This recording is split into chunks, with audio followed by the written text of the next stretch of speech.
Entonces, empecemos a grabar desde acá. Déjenme, cierro mi correo y podemos comenzar. Listo. Entonces, vamos a empezar el taller como de cero hoy, además con un poco más de calma. Pues, primero como para Eduardo, que no pudo estar la vez pasada, pero pues también como para que podamos recapitular como un poco mejor las cosas. Como les explicaba la vez pasada, esto no es un taller sobre teoría del conflicto. Es decir, como científicamente no podemos clasificar a los actores del conflicto de esta manera para investigación científica. Pero para debate nos viene bien por una simple razón, y es la caracterización como forma argumentativa. ¿Para qué nos sirve la caracterización? Y esto es importante. Normalmente uno construye argumentos basado en ideas lógicas, es decir, normalmente uno diría que un argumento válido es: la sociedad colombiana quiere recuperarse del conflicto, por lo cual lo más lógico es que invierta muchísimo dinero en el posconflicto y que sea su prioridad. Ahora, eso es un argumento que suena lógico, porque pues uno dice, es lógico que la sociedad colombiana invierta en el posconflicto, pero no suena tan lógico cuando yo pienso que la decisión de inversión de dinero depende de los gobiernos, depende de los partidos políticos, entre otras cosas. Para yo realmente poder argumentar si un partido político o un gobierno o los actores en general que influyen dentro de las dinámicas del conflicto y por ende dentro del posconflicto tienen esa voluntad de invertir dinero, de invertir recursos, otras cosas, yo tengo que saber cuáles son sus intereses, cuáles son sus características, qué capacidad tiene cada actor para yo poder argumentar sólidamente qué actor va a hacer qué cosa, qué actor tiene los incentivos para invertir o no invertir, qué actor tiene los incentivos para participar o no participar. Y en ese sentido, pues cuando yo tengo esta claridad de cuáles son los intereses y capacidades de cada actor, tengo mucha más facilidad de argumentar con razones sólidas porque las cosas van a salir de determinada manera y no de otra. Es decir, cuando yo tengo las características de un actor muy claro, puedo argumentar con mucha más validez y con mucha solidez cuál va a ser su actuar. Puedo determinar de una manera mucho más fácil cómo se va a comportar ese actor en particular y por lo tanto tener ese tipo de argumentos. Ahora, para efectos de este taller vamos a ir a los tipos de actores del conflicto en tres tipos. El primero va a ser los actores estatales, el segundo va a ser los grupos armados y el tercero va a ser la sociedad civil. Listo. Entonces, vamos a empezar con nuestro primer bloque, que son los actores estatales. Los actores estatales vamos a verlos a todos con una característica común, y esto creo que lo veíamos la vez pasada, y es el accountability. Accountability es un término en inglés que normalmente está más mal traducido como rendición de cuentas. ¿Cuál es la diferencia entre rendición de cuentas y accountability? Cuando yo rindo cuentas como una entidad estatal, como un actor estatal, lo que estoy haciendo es diciéndole a la gente qué es lo que hice, en qué cumplí, en qué no cumplí, en qué gasté, en qué no gasté. Yo lo único que hago cuando hago rendición de cuentas es un informe, un reporte. El accountability va mucho más allá, porque se trata de responsabilidad, pero no solamente responsabilidad en el término de responder y ya está, sino de la capacidad de hacer responsable. Es decir, cuando un actor tiene accountability, significa que yo lo puedo hacer responsable por las cosas que hace o deja de hacer, y por lo tanto esa responsabilidad tiene unas consecuencias, ya sea legales, ya sea políticas. Ese accountability significa que las personas podemos seguir los movimientos de esa persona, entidad o en general actor y tomar medidas al respecto para o hacerle cumplir o penalizarlo por no cumplir. ¿Hasta todo claro? Sí, de la vez pasada yo había como tipo sacado de idea que no solamente decir lo que han hecho, es tener el fundamento, ¿sí? No te entendí, por favor, repíteme. Ok, en el accountability es más que, digamos, decir lo que han hecho, es tener ese fundamento, ¿sí? Como... Sí, o sea, si ustedes miran, el accountability es muy similar a, por ejemplo, las funciones que hace una veeduría, ¿sí? La veeduría que está todo el tiempo vigilando a los funcionarios para que estén haciendo las cosas correctas, o la Contraloría.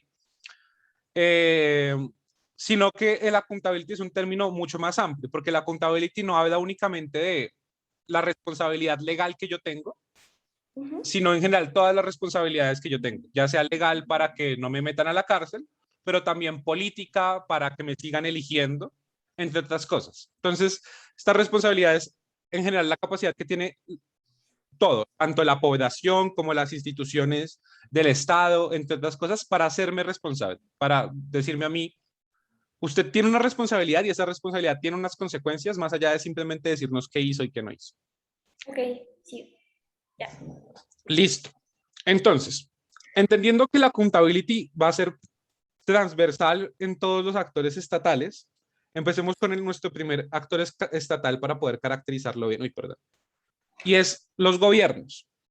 Hay dos tipos de gobiernos, locales y gobiernos nacionales. Los locales suelen ser gobiernos focalizados a una región, ya sea departamento, municipio, y en ese sentido, pues con su respectivo nivel, ¿no? Gobernadores o alcaldes, o gobernadoras y alcaldesas. Y el gobierno nacional es el gobierno central que está en cabeza de la presidenta o el presidente en funciones. ¿Cuáles son características que son normales de todos los gobiernos, sean locales o sea el gobierno nacional? Primero, cuando hablemos de proyecciones, estamos hablando de sus intereses, de cómo funcionan estos intereses que ellos tienen. Son intereses, como les decía la vez pasada, cortoplacistas. Son intereses que buscan que todo se dé en el corto plazo. Yo normalmente, si soy un alcalde que tiene un periodo de 4 años, lo que quiero es lograr mis objetivos en esos 4 años.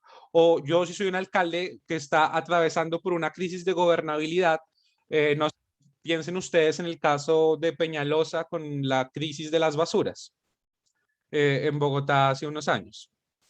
Yo quiero solucionar eso en 2 meses, porque probablemente el costo político, el costo económico, no va a ser un costo muy a largo plazo. Y si lo soluciono muy a largo plazo, los efectos se van a ver en la alcaldía de la persona que me suceda a mí.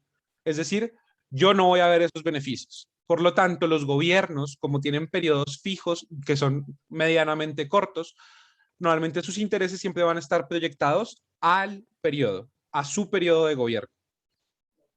Ahora, son intereses que piensan mucho más en los resultados. Piensen ustedes, es que se me ocurren demasiados ejemplos de Bogotá y no es bueno, pero piensen ustedes, por ejemplo, con el mío en Cali. El mío es un sistema similar al Transmilenio que funciona en Cali. Y en ese sentido, los gobiernos suelen tener estos intereses de resultabilidad, por lo cual no piensan tanto en el mío se ve bonito para la ciudad, el mío tiene una proyección a largo plazo que sea sostenible eh, y por lo tanto que esté a la vanguardia de la movilidad urbana. No, lo que piensan los gobiernos es el mío descongestiona la ciudad, ¿no? El mío hace que haya mejores resultados de movilidad y por lo tanto tengo mejores indicadores y mejores tasas de movilidad, entre otras cosas. Por lo cual, los gobiernos a la hora de actuar suelen también, además de pensar en el corto plazo, pensar que esto de resultados. No piensan tanto en los impactos que solucionan o cómo solucionan los problemas, sino que piensan esto da resultados o no. Por último, los intereses de los gobiernos suelen ser en cuestiones de gobernabilidad. ¿Qué es la gobernabilidad?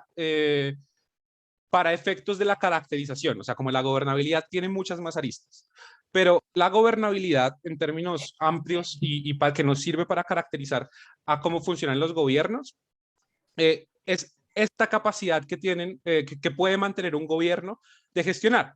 Como les decía, la posibilidad que yo tengo como alcalde o alcaldesa o como gobernador o gobernadora depende mucho de que no me frustren mis proyectos, es decir, que los cuerpos legislativos, ya sean consejos municipales o asambleas departamentales, no me pongan impedimentos para yo poder hacer mis proyectos, no me pongan impedimentos para yo poder nombrar a las personas que necesito nombrar dentro de mi administración.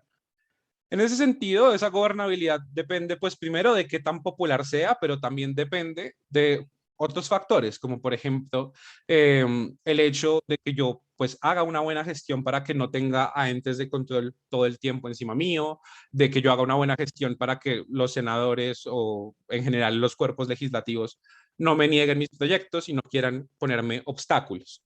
Entonces, el gobierno normalmente, los gobiernos normalmente van a evitar hacer acciones o declaraciones o proyectos que les quiten esa gobernabilidad. Hasta acá quedan claro cuáles son las proyecciones e intereses de los gobiernos a la hora de gestionar. Sí. Bueno, le damos la bienvenida a John, que se acaba de unir al taller. Ahora hablemos un poco de la capacidad de estos gobiernos. ¿Cuáles son las capacidades que tienen en su poder para lograr sus objetivos? Tienen una capacidad inmediata. Como les explicaba, los gobiernos son los primeros que están llamados a solucionar crisis, por lo cual su capacidad de gestión de los recursos suele ser bastante rápida, es decir, que pueden movilizar recursos de una manera eficiente y rápida a través de los mecanismos que suelen tener. A diferencia, no sé, de entidades que dependen de proyecciones nacionales, entre otros, normalmente el capital que tienen los gobiernos lo pueden gestionar de manera rápida. Segundo, tienen capacidad de recursos. Esto que tengan una capacidad de recursos no significa que todos los alcaldes del país o todas las gobernadoras puedan simplemente decir, listo, mañana uso todos los recursos y voy a montar un metro en mi ciudad. Significa que tienen una cantidad de recursos normalmente considerable. O sea, normalmente hay municipios que tienen menos capacidad económica que otros. Eso sí ya va mucho más en la investigación que ustedes hagan específicamente de cada territorio. Eh, pero, pero la cuestión acá es que normalmente suelen tener unos recursos para gestionar. Unos recursos que suelen ser considerables, o sea, tal vez no te sirven a ti para hacer siempre proyectos tan grandes como un metro o como puentes, pero suelen ser recursos lo suficientemente considerables como, por ejemplo, para atender días de crisis como, no sé, los primeros días de la pandemia o un derrumbe. Normalmente suelen ser recursos que me deben alcanzar para este tipo de problemáticas coyunturales. Tercero, es limitada.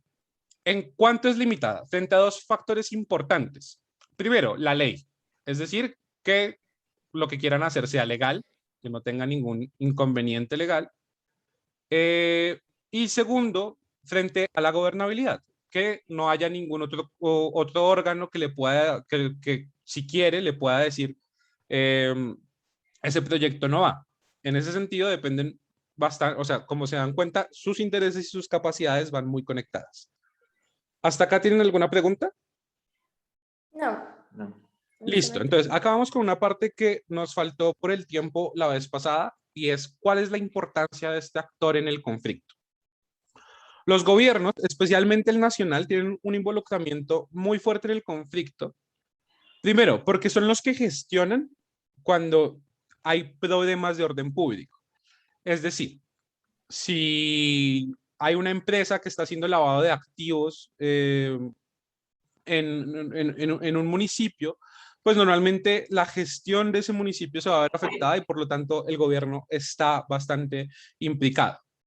Si existe, por ejemplo, enfrentamientos abiertos entre pandillas o grupos armados dentro del municipio, muy seguramente los gobiernos van a ser, o quienes tengan que dirigir conjunto con la policía y otras fuerzas, los operativos para desmantelar esto, o los que tengan que coordinar con el gobierno nacional para solicitar ayuda frente a este tipo de problemáticas.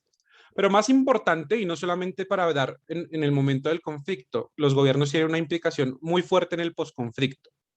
De los gobiernos depende asegurar que la política pública al interior de sus territorios esté adecuada de una manera suficientemente bien. Por ejemplo, y vuelvo a Bogotá porque es el ejemplo más vivo que tengo.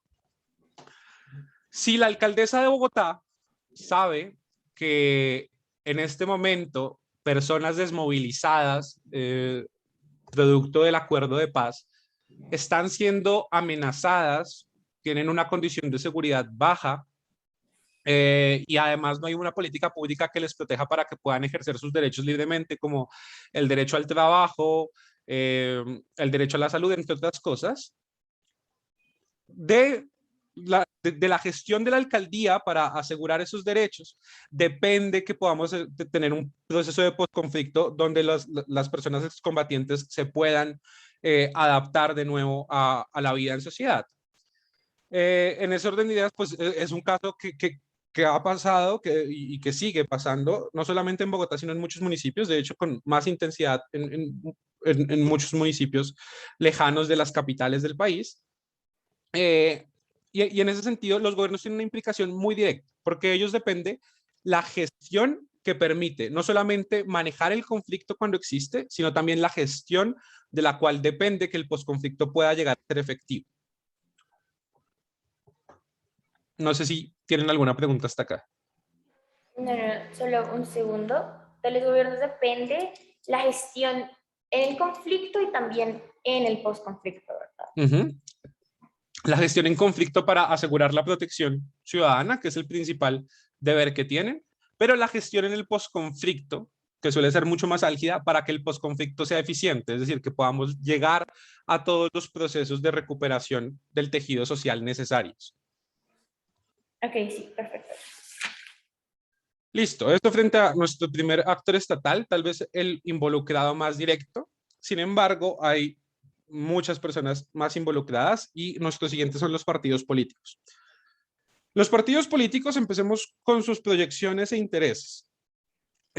Como les decía la vez pasada, los partidos políticos son organizaciones que si bien nacen de la sociedad civil y tienen cierto interés ideológico, tienen una función netamente electoral. Y esto es lo que los diferencia de los movimientos sociales, de las agrupaciones políticas, de los centros de pensamiento, y es que los partidos políticos son organizaciones que se crean para llegar al poder, para ganar escaños, para ganar elecciones públicas, etcétera.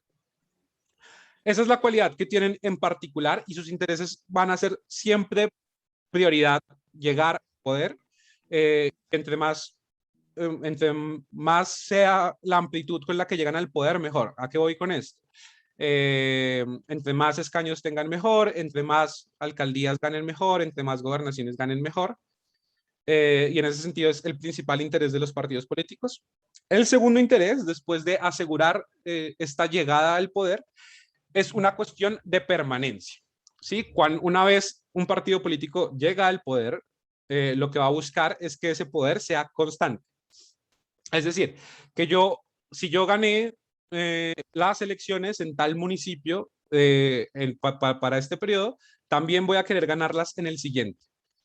Si yo gané 5 escaños en tal consejo municipal, voy a querer también tener 5 escaños en el siguiente.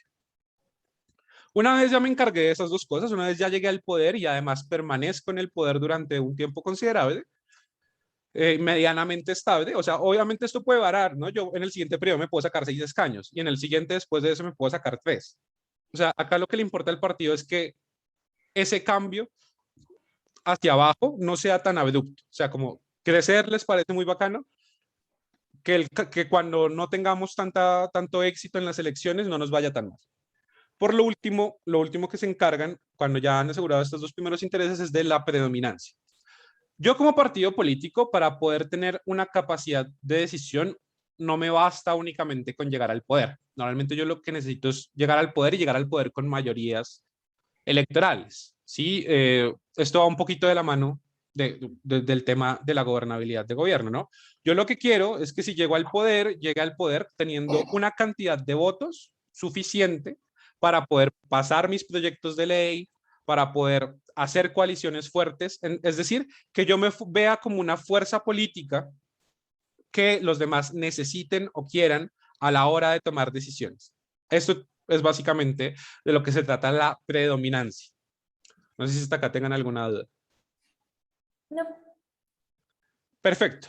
Ahora, hablemos de las capacidades que tienen los partidos políticos para lograr sus intereses. Primero, normalmente los partidos políticos suelen funcionar de contrapesos. ¿A qué voy con a qué me refiero con contrapesos? Normalmente la gente, o sea, es un comportamiento electoral normalmente concurrente en la gran mayoría de estados, o sea, a veces no pasa, pero son en situaciones puntuales. Normalmente la gente suele votar a un gobierno, eh, no sé, digamos, pónganle ustedes a un gobierno de derecha, pero no quiere que si tienen un gobierno de derecha, las elecciones, por ejemplo, del Congreso o parlamentarias, las gane un gobierno de derecha también. Normalmente los partidos políticos suelen funcionar como contrapesos al poder que está gobernando. Eh, Ojo, esto no pasa siempre, pero tienen una capacidad de contrapeso bastante amplia. ¿Por qué? Porque si yo soy un partido que está en oposición, mi capacidad de contrapeso es, hombre, o sea, como usted puede estar en el gobierno, pero este proyecto de ley que es sumamente perjudicial para los demás sectores, no lo voy a dejar que pase. ¿Sí? Esta capacidad de contrapeso suele funcionar en un sentido de contrapeso perdón, se me escapa en este momento la palabra, denme un segundo. Tranquilo. Legislativo, de contrapeso normalmente legislativo. Es decir, a la hora de hacer las leyes, los partidos políticos tratan de que estas leyes no le permitan al gobierno hacer todo lo que ellos quieran. Segundo, una de las capacidades más grandes que tienen los partidos políticos es de movilización. Movilización de la ciudadanía, ya sea hacia protestas, hacia demandas públicas, de movilización hacia exigencias que le hagan al gobierno o a la sociedad misma. Los partidos políticos, como son corporaciones que en últimas suelen ser bastante amplias, que llegan con una gran plataforma de difusión y que llegan a muchas personas, suelen tener una capacidad bastante amplia para movilizar a la gente en torno a una causa, ya sea una causa social, ya sea una causa política, puede ser incluso medioambiental. Los partidos políticos muchas veces hacen colectas para causas de caridad, entre otras cosas, ¿no? Entonces, tiene una capacidad de movilización importante y todo lo que esto implica, ¿no? Captar recursos, por ejemplo. Si mi movilización es para recaudar fondos, no sé, para hacer una olla comunitaria, si movilización es para recaudar recursos para una campaña política, o incluso si mi movilización es para recaudar ya no recursos económicos, sino para movilizar a la gente a que trate de hacer un cambio en algo, no sé, para que voten que no a un plebiscito, para que voten que sí a un plebiscito, para que voten que no a una consulta. En ese sentido, los partidos tienen una capacidad muy fuerte de influir en sus electores. ¿Si está todo claro hasta acá? ¿Seguimos con institucionalización? Listo. Hablemos de la capacidad de institucionalización. Y es la capacidad que tienen los partidos políticos para coger las demandas que tiene la ciudadanía, que tiene la población, e institucionalizarlas. ¿A qué me refiero con esto? Volverlas ley. ¿Sí? Por ejemplo, si lo que necesita la población es, no sé, recursos económicos, porque estamos teniendo una mala gestión, los partidos políticos probablemente tengan esta capacidad de institucionalizar esas demandas aprobando o no aprobando una reforma tributaria. Si lo que necesita la ciudadanía es más conciencia ambiental, lo que hacen los partidos políticos es crear leyes que obligan a las empresas o que obligan en general al Estado a comprometerse con el medio ambiente. Institucionalizar, normalmente nos referimos a institucionalizar, cuando yo cojo algo que está como una idea y lo vuelvo algo que por norma tiene que hacerse, ¿no? Entonces, en ese sentido, yo vuelvo algo, una idea, vuelvo una demanda, vuelvo una necesidad, la vuelvo ley. Normalmente eso nos referimos con institucionalización. Tienen una capacidad muy fuerte de hacerla porque normalmente los partidos políticos son los que formulan las leyes, los que pasan los proyectos de ley, los que hacen el lobby para que la ley pase, entre otras cosas. Vamos bien acá, ¿cierto? Listo. Entonces, hablemos ahora de la importancia de los partidos políticos en el conflicto. A diferencia de los gobiernos, no tienen un involucramiento tan directo, pero tienen muchos involucramientos distintos. Y es que como les decía, particularmente la mayor incidencia y la mayor importancia de los partidos políticos en el conflicto tiene que ver con la capacidad de movilización. Es decir, si un partido político sale mañana a decir que un acuerdo de paz es lo mejor que puede pasar, lo mejor que le puede pasar a Colombia, que eso tiene muchas implicaciones dentro de sus electores y por lo tanto la ciudadanía empieza a percibir un acuerdo de paz de una manera u de otra. Lo mismo si sale a decir que el acuerdo de paz podría ser lo peor que le podría pasar a Colombia. En ese orden de ideas, los partidos políticos no solamente institucionalizan demandas, sino que además también las crean. Cuando yo movilizo a las personas en torno a una causa, estoy creando una idea de algo que yo necesito. Yo necesito un acuerdo de paz, yo necesito que el acuerdo de paz no pase, yo necesito una buena inversión para el posconflicto, yo necesito más penas para las personas excombatientes. Sí, como cuando los partidos movilizan y crean ideas, el conflicto se ve afectado de una manera u otra. Las dinámicas de conflicto cambian en tanto los partidos primero toman decisiones importantes, es decir, yo como Congreso, como ocurrió con el Acuerdo de Paz de 2000, corríjanme, pero 2016,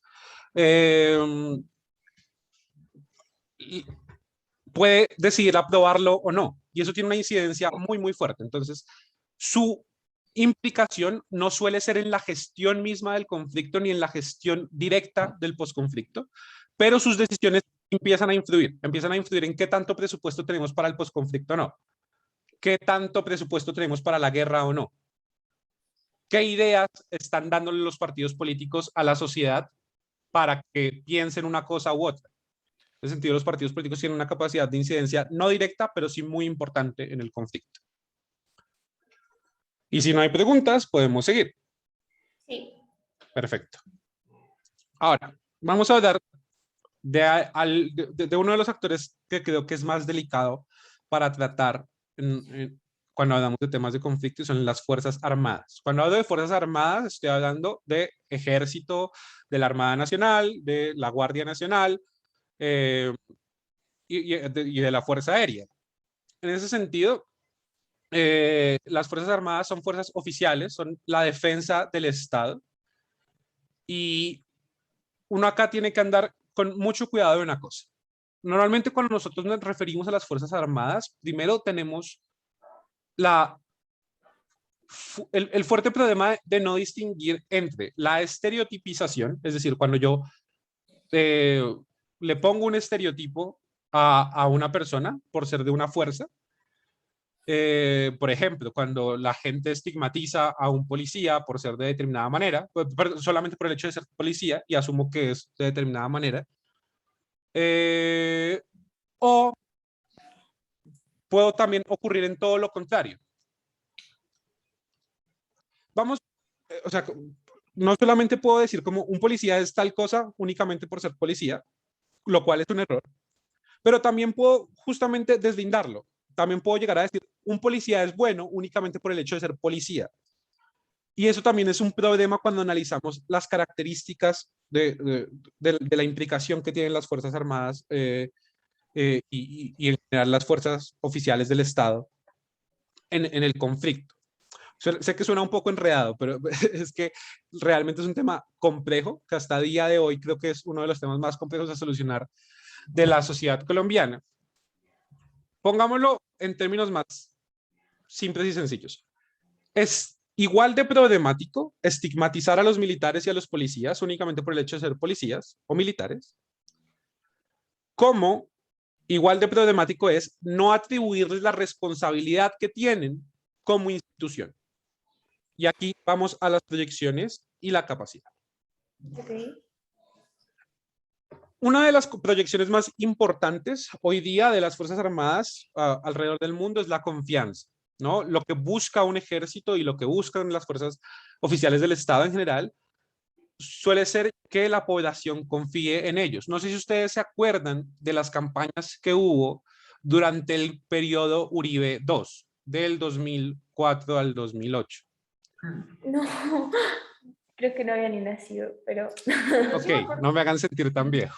No había nacido. El hecho es que para este entonces Tenía como 3 años. hubo muchas campañas donde si ustedes viajaban por carretera, lo que hoy en Colombia es muy normal, antes no lo era, muchas veces iban a encontrar a la Fuerza Armada vestida con chalecos naranjas y elevaban y te elevaban el pulgar y lo que buscaban era cercanía.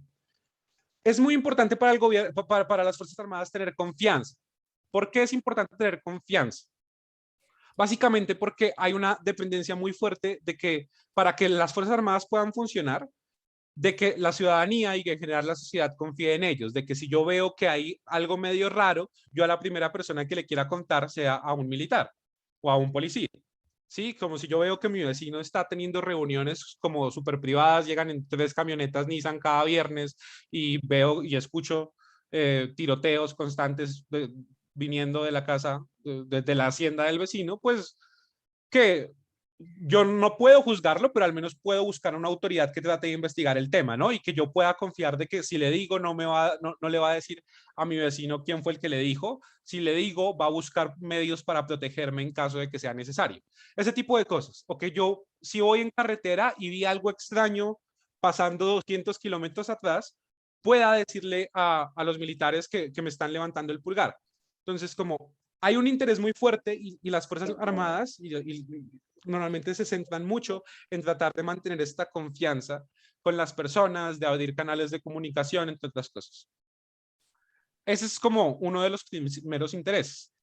Ahora, el siguiente interés que tenemos para la caracterización es esta preservación del orden, la posibilidad de efectiva de mantener el orden. Lo que quiere y busca un ejército es que no haya ataques terroristas, que no haya, no sé, que no haya lavado de activos. En general, mantener las operaciones ilegales por parte de privados en lo mínimo posible. Tercero, este es un poco más difuso, porque, o sea, normalmente uno no lo ve como una de las responsabilidades de los ejércitos, pero es uno de sus primeros intereses y es mejorar su capacidad. En general, a esto se refiere mejorar capacidad táctica, tener mejor instrucción militar a la hora de operativos, mejorar capacidad de inteligencia, ya sea porque tienen una mejor capacidad táctica o ya sea porque tienen mejores equipos para desarrollar esta inteligencia, mejorar tu capacidad armamentística, ya sea porque compran mejor equipo o porque tienen mejor instrucción para utilizar el equipo que ya tienen. Entonces, uno de los intereses muy fuertes de las fuerzas militares siempre va a ser mejorar su capacidad para ejercer todas sus funciones. Y el desarrollo militar en general. Todo bien hasta acá, no hay dudas. Sí, todo claro. Listo. Entonces, hay 2 herramientas que tienen las Fuerzas Armadas para poder lograr esto. La primera es la fuerza. Cuando hablamos de fuerza, hablamos en general de la capacidad que le otorgamos a los ejércitos para actuar. El combate abierto, las operaciones militares, las operaciones de defensa oficiales. La fuerza nos hacemos referencia a esta capacidad militar. Cuando digo bruta, no hago referencia al adjetivo calificativo de que sea malo o de que sea poco inteligente, sino de que no tiene un trabajo, sino de que no busca persuadir, sino que cuando hablamos de fuerza es literalmente el uso de la fuerza como disuasorio, o sea, yo no quiero que me arresten, yo no quiero que me aprisionen o yo no quiero morir en combate y por lo tanto, como el ejército ya demostró que tiene la capacidad para hacer alguna de esas 3 cosas, pues yo ya no voy a querer cometer ningún ataque terrorista o hacerle ningún daño al Estado colombiano. O justamente que a pesar de que vi que el ejército podía hacer lo intenté y me pudo aplicar alguna de estas tres afectaciones hacia mi persona, ¿no? Entonces, a eso me refiero con fuerza. El otro medio que tienen es la legitimidad, y esto es importante, porque normalmente cuando uno piensa en un ejército, lo que piensa es en eso, en fuerza. Uno lo que piensa es en uso de las armas, en defensa del país de una manera, en teoría, violenta. normalmente, y creo que en el colegio uno lo ve como el uso legítimo de la violencia. Pero los ejércitos también tienen herramientas no violentas dentro de su arsenal, como por ejemplo pueden ser lo que les decía, estas estrategias de cooperación ciudadana, ¿no? De cuando yo tengo legitimidad, cuando la gente cree en mí y me denuncian efectivamente algo, yo tal vez no tenga ni siquiera que usar la fuerza. Yo puedo desmantelar una red de tráfico. Denme un segundo, por favor. Vale, nos tienen que dejar. Espero que te vaya bien, Diosito. Chao. Estén bien, chao. ¿Y qué? Chao. Y en ese sentido, pues tratar de buscar sus objetivos por otras formas. Acá hay algo muy importante que es con las Fuerzas Armadas y su responsabilidad como institución. O sea, las Fuerzas Armadas, el ejército es una institución y como tal actúa como un bloque. Es decir, si yo soy brigadier general, yo tengo una responsabilidad con mi batallón, ¿sí? Y yo debería ser responsable no solamente por mis actos, sino también por aquellos actos que dejo pasar dentro de mi batallón. Y esto es muy importante cuando hablamos de conflicto. Acá explico la importancia de las Fuerzas Armadas dentro del conflicto. Como institución, o sea, no podemos negar en el conflicto, y en la gran mayoría de conflictos en el mundo suele pasar, que no, las Fuerzas Armadas no son impecables, es decir, no siempre se han comportado de la mejor manera posible. Esto no hace que ser parte del ejército esté mal, pero sí hace que la institución tenga que responsabilizarse por ciertas cosas. Lo digo porque vi que había algunos debates sobre posconflicto y verdad. Entonces, ojo con esto. Que yo sea del ejército únicamente porque el ejército hizo cosas malas no me hace un criminal. Lo que me puede llegar a hacer un criminal es, por ejemplo, el hecho de que mi grupo, que estaba bajo mi mando, cometió actos delictivos, los cuales yo o dejé pasar o decidí no investigar y decidí nunca denunciar. Yo, como parte de un cuerpo armado, tengo una responsabilidad intrínseca con mi institución y con el país de denunciar estos actos o investigarlos en el caso de que esté dentro de mis capacidades como líder o como subalterno. No importa el nivel. ¿Listo? Ahora hablemos de la importancia. Perdón, bótenlo. Y si hablamos de otro rango diferente, digamos, no un comandante, un subalterno, sino ya un soldado. Pasa similarmente, o sea, incluso si yo soy un soldado raso, incluso si no soy un sargento, o sea, ¿cuál es el problema? Acá es donde se pone compleja la cuestión. Si yo soy un soldado raso, normalmente lo que tengo que hacer es, si veo que mis compañeros están haciendo algo indebido, tendría que reportarlo a la persona al mando, ¿cierto? Sí. Y acá es donde ustedes tienen que analizar, diferenciar cuándo están argumentando de un militar y cuándo están argumentando de la institución. Esta persona que, no sé, se ve en una situación de desventaja porque es un subalterno completo, es decir, está en la división más baja del rango en la estructura.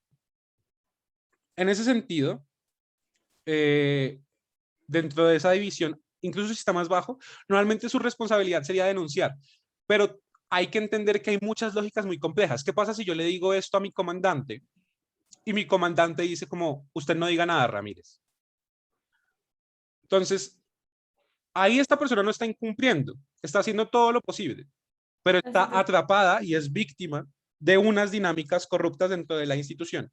Y ahí el problema es institucional. Esto no hace que esta persona sea mala o que esta persona haya delinquido. Pero sí hay una responsabilidad institucional muy fuerte. ¿Qué problemas tiene que haber dentro de la institución para que un comandante esté permitiendo esto, por ejemplo? ¿Sí? Ese tipo de preguntas son las que hay que hacerse con mucho cuidado de no estigmatizar a los militares únicamente por ser parte del ejército. Listo. Esos son los actores estatales que les iba a explicar con mayor claridad. Ahora, hablemos de otros actores estatales que existen y que son importantes, simplemente que no vamos a hablar tan desmenuzadamente de esto. Si quieren yo les mando la presentación, no tengo lío, como si la necesitan. Listo. Entonces, estos actores estatales podríamos agrupar todos sus intereses en una sola cosa, y es que el Estado funcione, que el país pueda andar, que las funciones que tiene que suplir el Estado se cumplan. ¿Y cuáles son las capacidades que tienen? Normalmente su única capacidad es la que les diga la ley. Su función, en ese sentido, su capacidad es únicamente ejecutar su función. Entonces, frente a esto hablamos de tres principales actores estatales distintos a los que ya les expliqué, que son las fuerzas judiciales, la burocracia y los garantes. Las fuerzas judiciales es el cuerpo judicial del país, los que se encargan de administrar justicia. Estos son las altas cortes, los jueces de circuito municipal, los jueces del tribunal departamental, etcétera. Todo lo que tenga que ver con administración de justicia en el país, eso son las fuerzas judiciales.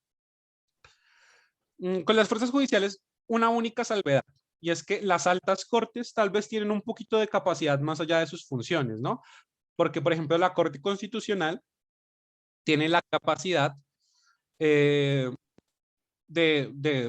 bloquear o permitir proyectos de ley de los cuerpos legislativos. Entonces, como cuando hablan de fuerzas judiciales, es importante que diferencien a un juez de una alta corte. ¿Todo claro hasta ahí? Sí. La burocracia. ¿A qué me refiero con la burocracia? La burocracia es todo el cuerpo administrativo del Estado, de la rama ejecutiva. Perdón, no sé por qué aquí dice Administración de Justicia. Acuérdenme que antes de mandarles la presentación tengo que cambiar esto. No es Administración de Justicia, es Administración del Estado. Entonces, un burócrata, la burocracia va desde el notario, al que ustedes tienen que ir para reclamar su registro civil si se quieren ir del país,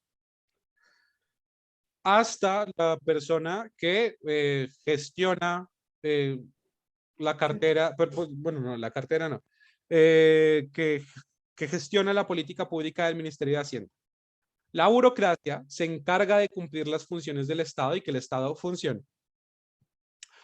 Y están los entes garantes de veeduría y prevención. Estos son lo que en Colombia llamamos el Ministerio Público, que se encarga de vigilar que todo el mundo haga su trabajo de una manera correcta y limpia, como lo son la Procuraduría, la Veeduría y la Contraloría General de la Nación.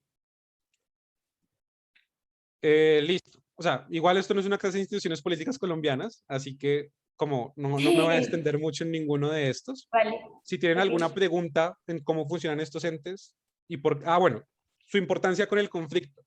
De ellos depende la gestión más precisa. Es decir, que la burocracia no actúa bien, incluso si todos los demás actores se pusieron de acuerdo y logramos tener un buen acuerdo para el posconflicto. Si la burocracia no va bien, la gestión no va a llegar nunca. Entonces nunca vamos a organizar bien los territorios que necesitamos para la desmovilización, o el dinero que necesitan los excombatientes para poder readaptarse a la vida en sociedad no va a llegar nunca. Si la justicia no se administra de una buena manera, nunca vamos a reparar el tejido social, porque nunca vamos a conocer quién hizo qué, ni vamos a tener las responsabilidades correctas. Si no hay una buena veeduría y una buena prevención, pues no vamos a tener como garantías de que todo ocurra de una manera adecuada. Esto en general con los demás actores estatales. No sé si tengan alguna pregunta. No. Listo. Entonces, yo fielmente creo que para que el cerebro descanse no podemos trabajar más de una hora seguida. Vamos a tomarnos, ¿les parece? 5 minuticos de descanso, tratan de respirar, de estirar un poquito y pasamos al siguiente bloque, ¿les parece? Listo. De acuerdo. Listo, entonces nos vemos a las 8. Hola, Lo que están viendo en pantalla es una foto del cartel de Sinaloa, pero pues nos podemos referir no solamente a bandas de narcotráfico, sino también a bandas de contrabando, en general cualquier grupo cuyo objetivo sea criminal. Es decir, estas personas no son una guerrilla, no son un grupo paramilitar, no. O sea, son bandas criminales que están organizadas. ¿Cuáles son sus capacidades? Tienen una capacidad de red muy fuerte. Estos grupos criminales funcionan como empresas y por lo tanto muchas veces tienen sucursales en otros países, tienen contactos fuertes y por lo tanto tienen capacidad de vez en cuando incluso política para que les ayuden en sus escenarios del crimen. En algunos casos, como en el norte de México, en el Pacífico colombiano y en la Amazonía colombiana, suplantan al Estado, es decir, se encargan de administrar el territorio y tienen una capacidad de daño fuerte. A diferencia de la violencia del ejército, que es una violencia direccionada a proteger el Estado colombiano, la capacidad de daño de los grupos criminales y de todos los grupos armados es una capacidad de daño de literalmente hacer daño a alguien para que haga una determinada cosa.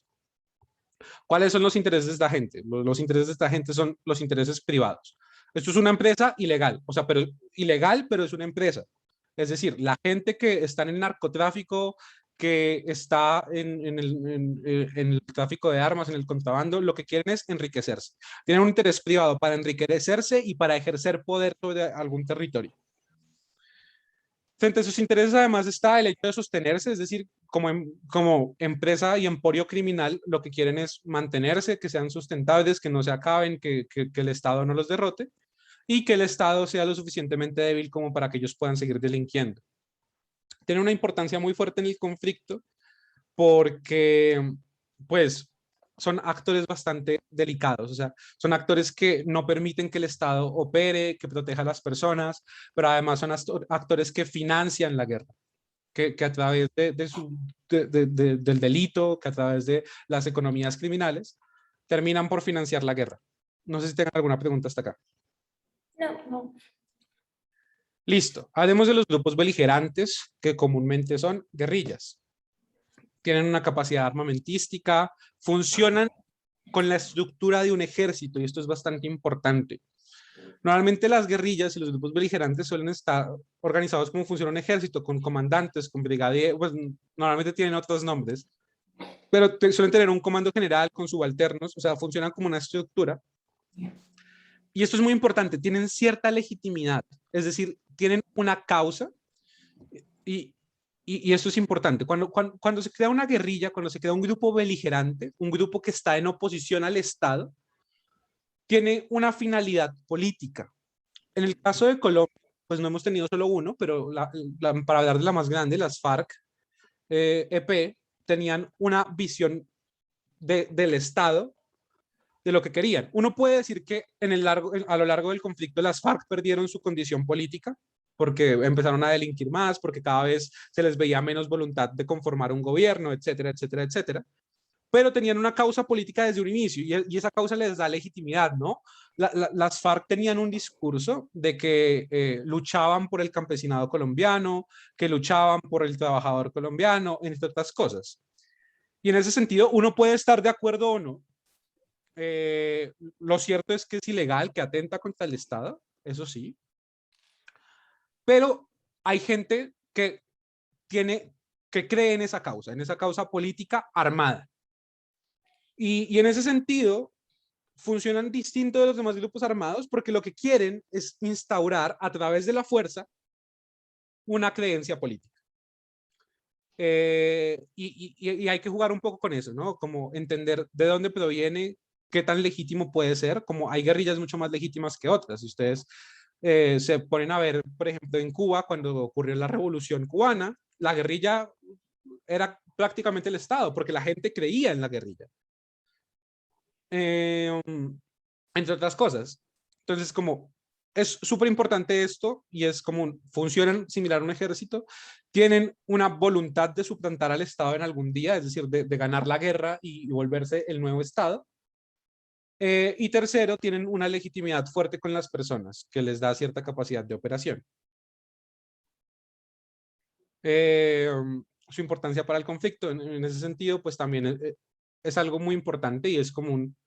Ustedes podrían argumentar que a diferencia de un grupo criminal, un grupo beligerante es un grupo con el que es mucho más fácil negociar porque como tienen una voluntad política, están mucho más tranquilos frente al hecho de negociar políticamente.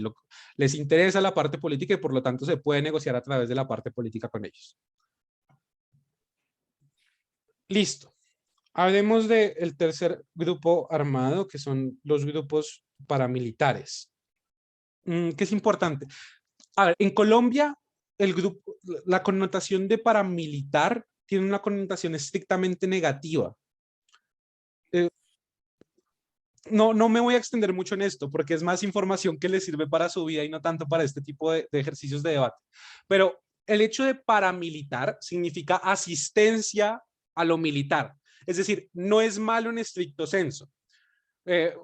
Hay personas y teóricos de la política que señalan a organizaciones como la Cruz Roja como cuerpos paramilitares porque le prestan asistencia a los ejércitos.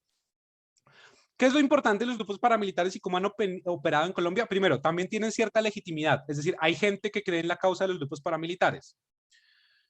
Y en ese sentido, pues hay que hablar de... Perdón. Si la intención de los grupos beligerantes es ir en contra del Estado, es decir, en contra de la forma de Estado que tenemos actualmente, la de los grupos paramilitares es defenderla. ¿Qué es lo que creen los grupos paramilitares normalmente en la mayoría de casos? Y es que tenemos que defender un status quo, es decir, un estado de cosas. Tenemos que defender nuestra situación social y política del ataque de los grupos beligerantes.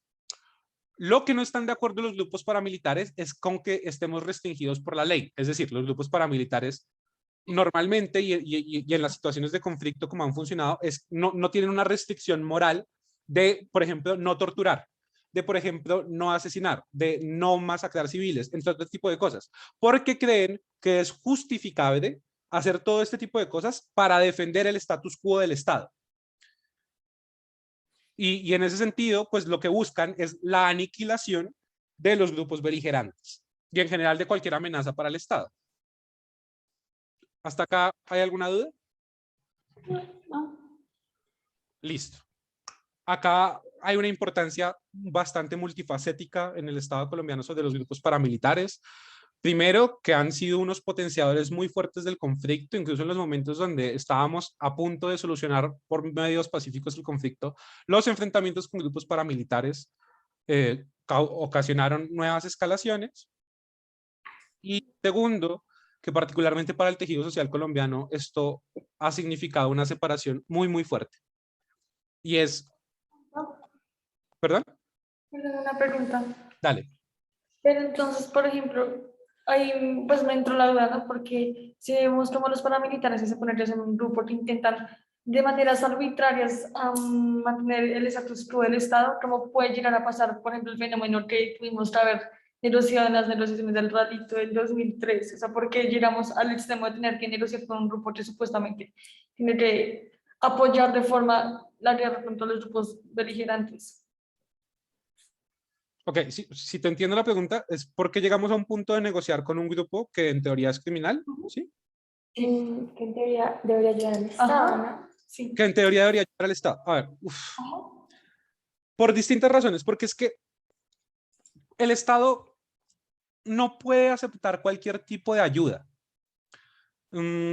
Es decir, si ustedes, no sé si han escuchado esta leyenda de cuando Pablo Escobar le dijo al presidente de Colombia en ese momento que la verdad el profe me ayudará porque se me escapa en este momento quién era, que él pagaba toda la deuda externa de Colombia. Eso era una ayuda ni la hijo de más chica. O sea, perdón mi lenguaje, pero era una ayuda gigantesca para el Estado colombiano, que alguien de la nada venga y te diga que te puede pagar toda la deuda externa de un Estado en desarrollo es una ayuda gigantesca, pero es poco moral aceptarla. ¿Por qué? Porque sabemos que es dinero que proviene... ¿Ese era Virgilio Barco o Gaviria? Sí, fue en alguna de esas dos administraciones. Me imagino que fue en la de Gaviria, que fue cuando se empezó como más el puño de acero contra el narcotráfico. Sí, con lo de la extradición. Y en ese sentido, como yo como Estado, por más de que alguien me quiera ayudar, yo no puedo aceptar cualquier tipo de ayuda. Si este grupo armado viene y me dice que me quiere ayudar, pero me quiere ayudar a punta de extorsiones, a punta de torturas, a punta de masacres, de saltarse todos los medios legales, humanitarios, y en general derechos humanos a los que tienen las personas, yo no puedo aceptar esa ayuda como Estado. Y yo tengo que perseguir no solamente a los grupos beligerantes que están atacando al Estado, sino también a los otros grupos que están atacando a los grupos beligerantes, si esos grupos también lo están haciendo de una manera ilegal, si esos grupos también lo están haciendo a través de actos delictivos, a través de actos que atentan contra otras personas. Acá el punto es que, o sea, no sé si suene muy poético, pero los medios importan bastante. Entonces, en ese sentido, pues, como el Estado estaba en dos conflictos, uno con los grupos beligerantes y otro con los grupos paramilitares. Y en ese momento el Estado, y acá lo mismo, uno puede estar de acuerdo o no, si lo hizo por los medios más legítimos o no, pero el Estado logró acabar uno de esos conflictos parcialmente, o sea, creo que es poco factible decir hoy en día que hayamos acabado con los grupos paramilitares cuando negociamos con ellos, pero logró al menos minimizar uno de sus dos conflictos en uno de los dos frentes. No sé si respondí por completo tus dudas. Sí. Perfecto. Esa es la gran razón por la cual perseguimos a los grupos paramilitares. Ahora, hablemos rápidamente de la sociedad civil y sus organizaciones, que también son sumamente importantes. Primero, tenemos a las ONGs, que por su participación en modelos de Naciones Unidas, me imagino que ya las tienen un poquito más cercanas.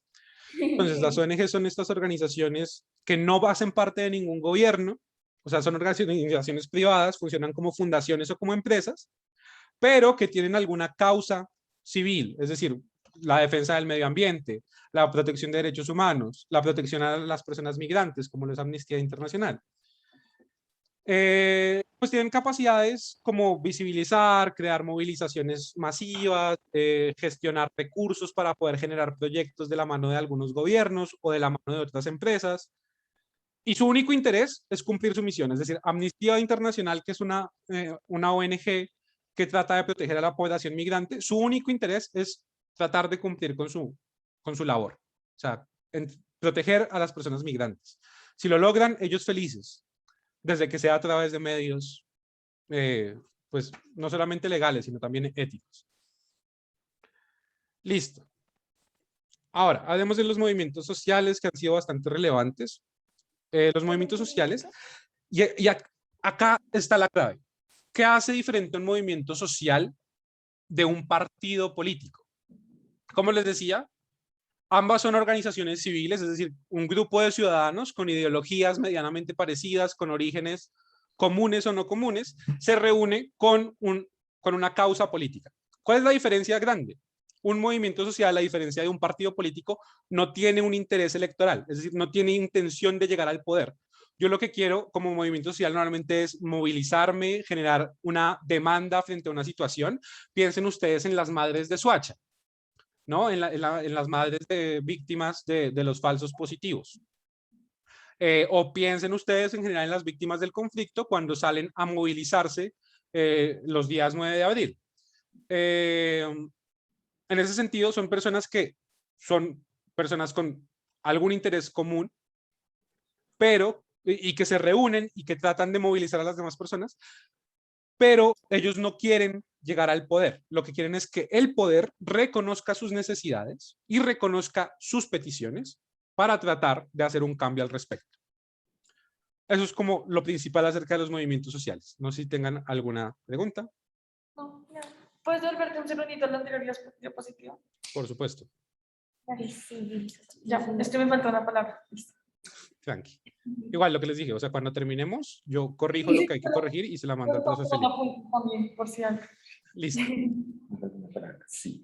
Bueno, acá tenemos algunos ejemplos importantes, ¿no? Estos movimientos sociales tienen orígenes muy diversos, o sea, puede ser el movimiento feminista, por ejemplo, que por ejemplo ahorita está cogiendo un auge súper importante en América Latina, los movimientos de la comunidad LGBTIQ+, que pues consiguen y buscan derechos para su comunidad, o sea, como estos dos movimientos sirven bueno, por último tenemos también los movimientos laboristas, ¿no? Los movimientos sindicales o agremiaciones de trabajadores, que lo que buscan son mejores condiciones, o sea, ya sea más derechos para la comunidad LGBTIQ, ya sea más protección a los derechos de la mujer, ya sea más garantías laborales. pero no busca, o sea, pero si lo ven acá, ninguno de ellos busca ser senador, ninguno de ellos busca ser alcalde. Lo que buscan es más que todo que se les escuche y hacer visible una problemática social.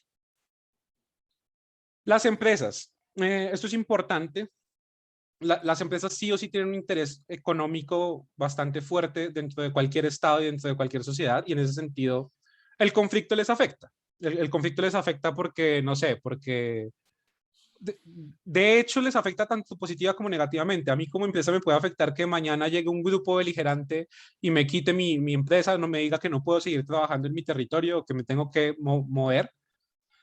Porque eso genera mucha menos estabilidad, porque el país se vuelve menos rentable, entre un montón de cosas. Pero también me puede incluso beneficiar, ¿no? De hecho, hay mucha discusión en torno a empresas ganaderas que se beneficiaron con la expropiación, bueno, con la expropiación no, se me olvida el término exacto, me gusta ser exacto con esos términos, pero con el desplazamiento por parte de tanto de los grupos beligerantes como de los paramilitares, que se beneficiaron porque se quedaron con los territorios, los que ahora usan para ganadería. Entonces las empresas tienen un interés bastante fuerte en el conflicto. Normalmente suele ser más que les afecta, más que los beneficia. Y pues en ese sentido tienen responsabilidades también intrínsecas en el conflicto y además tienen una capacidad muy fuerte, y es que las empresas financian campañas políticas, por lo cual los partidos políticos y los gobiernos suelen querer que las empresas estén de su lado. Listo. Hablemos por último súper rápido de la ciudadanía y pasamos un poquito a dar de argumentación. La ciudadanía, cuando ustedes hablen de ciudadanía, tienen que entender algo, y es que siempre van a tener que darle un enfoque de qué tipo de ciudadanía estamos hablando. La ciudadanía es sumamente compleja, todos venimos de orígenes demasiado distintos. Todos somos ciudadanos de este país, sin embargo, eso no nos hace una masa homogénea. Yo no puedo realmente decir que Colombia, toda la ciudadanía de Colombia, no sé, le gusta el hogado. Tampoco puedo decir que todos hemos sido tocados por el conflicto de la misma manera. Y en ese sentido, tengo que tratar de generar niveles de análisis. Si yo estoy hablando de una ciudadanía a nivel rural, si yo estoy hablando de una ciudadanía a nivel ciudad, si yo estoy hablando de ciudadanía al nivel mujeres, y podemos hablar de las millones de formas diferenciadas en las que las mujeres han sido víctimas del conflicto, de manera distinta a los hombres, o si estoy hablando de personas ricas, si estoy hablando de personas pobres, y tratar de entenderlo. O sea, como mi único tip acá es que no hay tip. Mi único tip acá es que ustedes tienen que tratar de crear en su cabeza las ideas de cómo afecta diferenciadamente a cada pedazo de población sus características intrínsecas. Lo único que sí tenemos todos en común es que de alguna manera nos tocan las situaciones públicas, es decir, a mí no sé, a mí como persona LGBTIQ me afecta el hecho de las leyes que pasan en el Senado. Pero de igual manera afecta a mi tío conservador. Entonces, en ese sentido, tienen que ser como bastante delicados con esto y tratar de dimensionar sobre qué ciudadanía están hablando y dejarlo muy claro. Panel, estoy hablando de las personas con menos recursos en la sociedad. Estoy hablando de las comunidades afro, entre un montón de cosas. ¿Todo bien acá? Sí.